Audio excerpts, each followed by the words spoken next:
अस्सलाम वालेकुम। Hello guys, welcome to Rani's garden. देखिए, आज बात करते हैं बहुत ही इजी टू ग्रो और लो मेंटेनेंस प्लांट फाइकस के बारे में। तो फाइकस में कमोबेश फाइकस के नाम बहुत ज़्यादा हैं। कोई फाइकस बेंजामिना है, कोई कुछ, लेकिन केयर कमोबेश लगभग एक ही है। तो एक तो आप ये देख रहे हैं, और एक फाइकस जो आता है उसकी पत्तियों से ही थोड़े बहुत इसमें जो है फ़र्क जो है डिफरेंट महसूस होता है।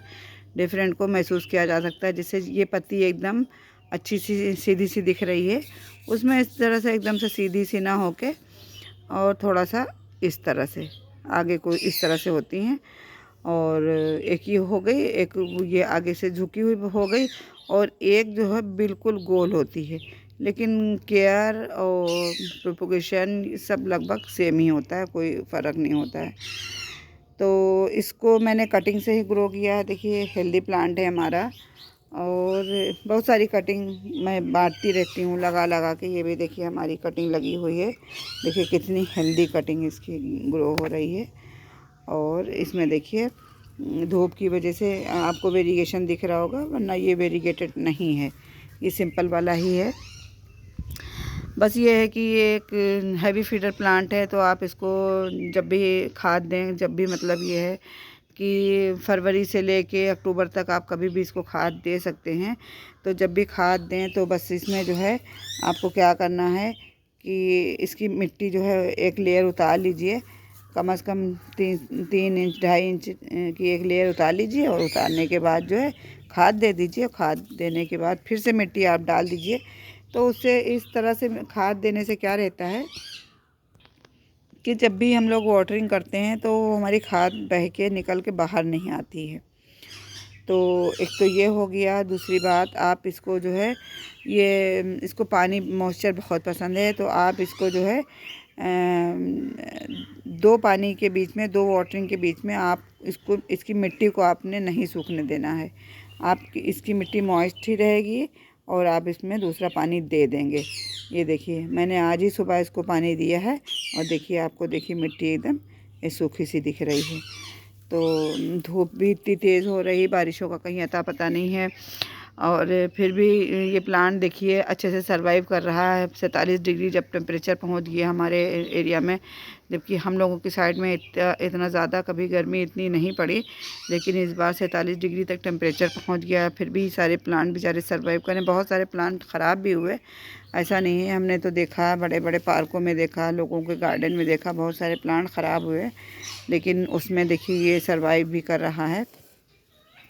तो अगर आप इसको इंडोर रखना चाह रहे हैं, अगर इंडोर मतलब ये है कि जहाँ पे इसको ब्राइट लाइट मिल जाए, तो ये धूप से ज़्यादा अच्छा चलेगा, क्योंकि धूप में थोड़ा सा ये डल सा हो जाता है। चलता बहरहाल धूप में भी रहता है। रोड साइड लगाते हैं इसको, तो वहाँ कौन सा शेड रहता है, तो वहाँ भी अच्छे चलते हैं। और इनकी जो है पत्तियाँ बहुत ही खूबसूरत होती हैं। देखिए, इन पर वैक्स कोटिंग जैसे होती। देखिए, इसको मैंने हल्के से रब किया, और देख लीजिए आपको दिख रहा होगा। ये देखिए कितनी शाइन। अब पानी नहीं दिया जाता है, डस्ट बैठ जाती है, तो एक एक पत्ती तो मैं पोंछने से रही। इतने प्लांट हैं, पत्तियां पोंछने बैठ जाऊँ, मालूम पड़ा सुबह से शाम तक मैं यही पत्तियां ही पोंछ रही हूँ। तो ये देखिए इस तरह से इसको आप रब करेंगे जब हल्के से, तो देखिए कितनी अच्छी शाइन इसमें से निकल के आ रही है। तो मिस्टिंग ज़रूरी है प्लांट में, आप मिस्टिंग करते रहें। और अभी देखिए बहुत गर्मी है, पानी ही से काम चलाते रहिए। जब अच्छा मौसम, देखिए बारिशें आ जाएंगी, तो बारिशों में तो कुछ करने की ज़रूरत ही नहीं। बारिश के पानी में न्यूट्रिशंस, माइक्रो न्यूट्रिशंस सभी कुछ होता है, तो बारिश में कुछ करने की ज़रूरत नहीं। मैं तो कभी कुछ नहीं करती हूँ बारिशों के मैं अपने प्लांट के साथ। बस करती क्या हूँ, खूब प्लांट लगाती हूँ, खूब कटिंग लगाती हूँ। बारिशें शुरू हुई, हमारी कटिंग शुरू हो गई, तो इसमें कुछ नहीं करना। हाँ, बस वही है, फरवरी से लेके अक्टूबर नवंबर तक आप इसमें NPK का स्प्रे इसको दे दीजिए, वीकली दे दीजिए, और थोड़े टाइम के बाद दे दीजिए। तो कोई बात नहीं, इनमें इनकी शाइन बनी रहती है, और इनकी ग्रोथ अच्छी हो जाती है। और सबसे बड़ी बात यह है कि अगर आप टोपियारी लवर हैं, आपको शौक़ है, आपने कभी ट्राई नहीं किया, तो बस बिस्मिल्लाह कीजिए इन पौधों से। और ये बहुत ही अच्छे, देखिए हमारी ज़बान में उर्दू बहुत आती है। क्या करें, हमारे घर में बोलचाल की ज़बान में उर्दू लैंग्वेज का इस्तेमाल बहुत होता है। तो एक आदत सी है। कुछ लोगों ने इसको पसंद भी किया, हमारी वीडियोज़ में लोग तारीफ़ भी करते हैं, और तारीफ़ के लिए मैं नहीं बोलती हूँ, एक आदत सी है, बस वही निकल जाती है हमारी ज़बान से और आप लोगों को समझ में भी आती है। ये बहुत बड़ी बात है। तो मैं क्या बोल रही थी जी, मैं ये बोल रही थी, इसकी टोपियारी बनाइए आप लोग, इसको हेज बनाइए। और आपने देखा होगा बड़े बड़े पार्कों में मैंने देखा है फाइकस को इस तरह से लगाते हैं कि एक यहाँ लगा दिया, फिर एक सीधे से यहाँ लगाया, फिर सीधे सीधान में ही एक ऐसे लगा दिया। एक रो में लगाते हैं, और रो में लगाने के बाद जो नीचे की जितनी भी उनकी ये टहनियाँ होती हैं, इनको सबको रिमूव करते चलते हैं। फिर पता नहीं किस तरह से करके एक जाल सा बांध देते हैं, बना देते हैं, एक चोटी सी बना देते हैं। तो वो सब ये फाइकस के ही साथ होता है। तो वो सब देख के बहुत अच्छा लगता है। तो फाइकस को अपने गार्डन में ज़रूर ऐड करें। और मैं आपको बताती हूँ, मैंने हमेशा इतनी इतनी कटिंग लगाई है। इतनी इतनी कटिंग से मैंने बहुत सारे प्लांट बनाए हैं, बहुतों को बांटा है। और मेरा इसका मदर प्लांट ख़त्म हो गया, ये सारी कटिंग ही है। इस कटिंग से मैंने एक बोनसाई भी बनाया है, थोड़ी दूर पे रखा है वो। और मैंने अभी थोड़े दिन पहले एक वीडियो बनाई थी, उसमें उसको दिखाया था। धूप में सूख गया था, ख़राब हो गया था, तो मैंने उसकी कटिंग करी, ऊपर की पत्तियाँ उसकी उतारी हैं। तो इस तरह से करके आप थोड़ी बहुत केयर कीजिए और ये प्लांट आपका चलता रहेगा। और आपको इसमें ज़्यादा कुछ देखभाल करने की ज़रूरत नहीं है। और अपने मनपसंद जो है आप इसको शेप देते रहिए। टोपियारी बनाइए, बोनसाई बनाइए, कुछ भी बनाइए। बोनसाई बड़ा पेड़ भी तैयार हो जाता है इससे। अगर आपके पास गार्डन है और गार्डन के कॉर्नर पे आप इसको लगाएंगे, बहुत खूबसूरत लगेगा।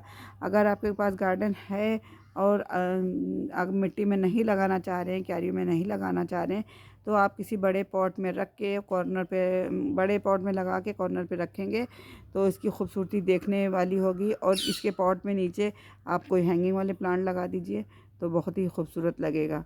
तो ये सब तो वहाँ के लिए है जिनके पास जगह की कोई कमी नहीं। देखिए, जगह की कमी मेरे पास भी नहीं है, यूँ तो बहुत जगह ही जगह पड़ी है। लेकिन वही वाली बात है कि रास्ता है लोगों के निकलने बैठने का, हर जगह तो प्लांट नहीं रख सकते हैं। तो बस इस तरह से। तो चलिए गाइस, जितना मुझे मालूम था उतना बताया। उम्मीद है आप समझ भी गए होंगे। और इसकी मैं कटिंग लगाऊंगी, और वो वाले प्लांट की लगाऊंगी जिसकी पत्तियां मैंने आपको बताया कि आगे से मुड़ी मुड़ी होती हैं। हमारे आसपास एक स्कूल है, तो स्कूल में लगी हुई हैं, तो इस तरह से होती हैं उनकी पत्तियां। तो मैं ये वाला प्लांट ज़रूर लगाऊंगी, मुझे शौक़ है इस प्लांट का भी। तो फिर चलिए गाइस, उम्मीद है कि मैंने जो समझाया आप समझ गए होंगे। बस इतना काफ़ी है। और मेरे भी चैनल पे अगर आप फर्स्ट टाइम विज़िट कर रहे हैं तो सब्सक्राइब करके जाइएगा प्लीज़, आपसे हम्बल रिक्वेस्ट है। और वीडियो देखते हैं आप लोग तो एक छोटा सा बटन हिट करके जाइए लाइक का, तो उससे पता चलता है कि आप लोग हमारी वीडियोस देखते हैं, लाइक करते हैं। तो लाइक भी कर दिया कीजिए। और दुआ में याद रखिएगा, अपना बहुत सारा ख्याल रखिएगा। Happy gardening, happy gardening. अल्लाह हाफिज़, बाय बाय।